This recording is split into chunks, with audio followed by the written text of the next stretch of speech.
انسانی تاریخ میں کئی بار حضور پاک صلی اللہ علیہ وآلہ وسلم کے جسم مبارک کو چوری کرنے کی کوشش کی گئی۔ سلجوق سلطنت کے ایک بڑے ہی مشہور سلطان تھے جن کا نام تھا سلطان محمود نور الدین زنگی۔ ان کی شام کے علاقے پر حکومت تھی۔ نور الدین زنگی سلطان صلاح الدین ایوبی کے استاد بھی تھے۔ ایک رات نور الدین زنگی تہجد کی نماز پڑھ کر لیٹے تو انہیں خواب آئی۔ خواب میں انہیں حضور پاک صلی اللہ علیہ وآلہ وسلم کا دیدار نصیب ہوا۔ خواب میں حضور پاک صلی اللہ علیہ وآلہ وسلم نے دو آدمیوں کی طرف اشارہ کر کے فرمایا، اے محمود مجھے ان دو آدمیوں سے بچاؤ۔ ان دو آدمیوں کے چہرے کی رنگت سرخی مائل تھی۔ یہ خواب دیکھ کر محمود نور الدین زنگی نیند سے بیدار ہو گئے۔ وہ حیران تھے کہ یہ کس طرح کا خواب ہے۔ کچھ دیر وہ اس بارے سوچتے رہے لیکن انہیں کچھ سمجھ نہ آئی۔ وہ پھر سے آرام کرنے کے لیے لیٹ گئے، لیکن جب ان کو لگاتار 3 مرتبہ یہ خواب آیا اور خواب میں حضور پاک صلی اللہ علیہ وآلہ وسلم نے کہا، اے محمود مجھے ان دو آدمیوں سے بچاؤ، تو محمود نور الدین زنگی حقیقت میں پریشان ہو گئے۔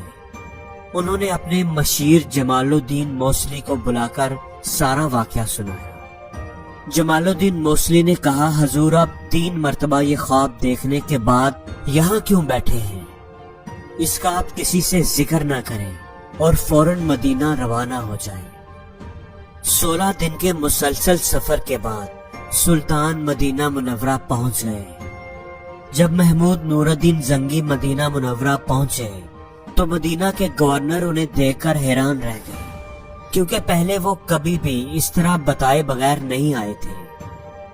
گورنر نے وجہ پوچھی تو سلطان محمود نور الدین زنگی نے انہیں ساری بات بتا دی۔ گورنر نے پوچھا، میرے سلطان کیا آپ ان دو بندوں کو دیکھ کر پہچان لیں گے؟ تو سلطان نور الدین زنگی نے کہا کہ ہاں میں انہیں پہچان لوں گا۔ تو اب انہوں نے کیا کیا؟ انہوں نے خفیہ طور پر ایک پروگرام بنایا۔ انہوں نے پورے مدینہ شہر میں منادی کروا دی کہ سلطان ہمارے شہر میں آئے ہیں اور وہ سب لوگوں کو تحفے تحائف اور کھانے پینے کی چیزیں تقسیم کریں گے، اس لیے سب لوگ فلاں جگہ پر جمع ہو جائیں۔ ان کا پروگرام یہ تھا کہ سلطان سے ملاقات کے لیے اور تحفے تحائف وصول کرنے کے لیے سبھی لوگ ضرور آئیں گے، اور اگر وہ 2 آدمی بھی مدینے میں موجود ہوئے تو وہ بھی آئیں گے، تو سلطان ان کو ضرور پہچان لیں گے۔ تو اس طرح مقررہ وقت پر مدینہ شہر میں موجود تقریباً سبھی لوگ اکٹھے ہوئے اور باری باری سلطان کے حضور پیش ہوئے اور تحفے تحائف وصول کیے۔ ایک ایک کر کے تقریباً سبھی لوگ سلطان سے مل کر چلے گئے، لیکن وہ 2 آدمی سلطان کو نظر نہ آئے۔ جب سب لوگ چلے گئے تو سلطان نے گورنر سے پوچھا، کیا مدینہ میں رہنے والی سبھی لوگ یہاں موجود تھے؟ کیا آپ کو یقین ہے کہ کوئی آدمی رہ تو نہیں گیا؟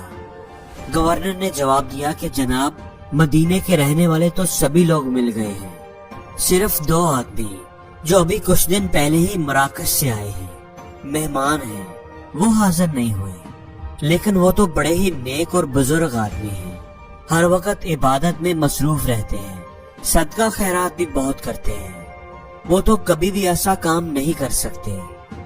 سلطان نور الدین زنگی نے پوچھا کہ اگر وہ ہمیں یہاں پر ملنے نہیں آ سکے تو کیا ہم انہیں ملنے جا سکتے ہیں؟ گورنر سلطان کو ان کے گھر لے گیا۔ ان کا گھر روضہ رسول صلی اللہ علیہ وآلہ وسلم کے بالکل قریب تھا۔ جیسے ہی سلطان نے انہیں دیکھا تو فوراً پہچان لیا کہ یہ تو وہی 2 آدمی ہیں جن کی طرف خواب میں حضور پاک صلی اللہ علیہ وآلہ وسلم نے اشارہ کیا تھا، لیکن ان پر ظاہر کیے بغیر سلطان نے جب ان سے گفتگو کی، سوال جواب کیے، تو انہیں یقین ہو گیا کہ دونوں جھوٹ بول رہے ہیں۔ سلطان کے حکم پر ان کے گھر کی تلاشی لی گئی، لیکن کوئی ایسی چیز برآمد نہ ہو سکی جس کی وجہ سے ان پر شک کیا جاتا، ان کا جرم ثابت کیا جاتا۔ آخر سلطان نے خود باریکی سے ہر چیز کا جائزہ لیا ایک کمرے کا قالین ہٹا کر جب نیچے موجود مٹی کو ہٹایا گیا تو مٹی کے نیچے لکڑی کا ایک تختہ تھا، جس کو ہٹا کر دیکھا گیا تو نیچے ایک تازہ کھودی ہوئی سرنگ تھی جو روضہ رسول کی طرف جا رہی تھی اور روزے کے بالکل قریب پہنچنے والی تھی۔ جب سارا کچھ سامنے آ گیا تو ان دونوں آدمیوں نے بھی اقرار کر لیا کہ وہ یہاں پر حضور پاک صلی اللہ علیہ وآلہ وسلم کا جسم مبارک چرانے کے مشن پر آئے تھے۔ وہ عیسائی ہیں اور حضور پاک صلی اللہ علیہ وآلہ وسلم کے جسم مبارک کو روم لے کر جانا چاہتے تھے۔ سلطان نور الدین زنگی کے حکم پر ان دونوں کو موت کی سزا دی گئی۔ پھر سلطان نے سوچا کہ ابھی یہ کام ہوا ہے تو دوبارہ بھی ہو سکتا ہے، اس لیے انہوں نے حکم دیا کہ روضہ رسول کے چاروں طرف ایک گہری خندق کھودی جائے اور پھر اس خندق کو پگھلے ہوئے سیسے سے بھر دیا گیا تاکہ کل کو کوئی بھی زمین کے اندر سرنگ بنا کر آپ کے روضے تک نہ پہنچ سکے۔ تو دوستو، اس طرح اللہ نے اپنا وعدہ پورا کیا، جس طرح اللہ نے قرآن مجید میں فرمایا تھا، واللہ یعصمک من الناس، اے محمد صلی اللہ علیہ وآلہ وسلم، بے شک اللہ لوگوں سے آپ کی حفاظت فرمائے گا۔ تو اللہ نے حضور پاک صلی اللہ علیہ وآلہ وسلم کی حفاظت فرمائی۔ بے شک اللہ سے سچا وعدہ کس کا ہو سکتا ہے۔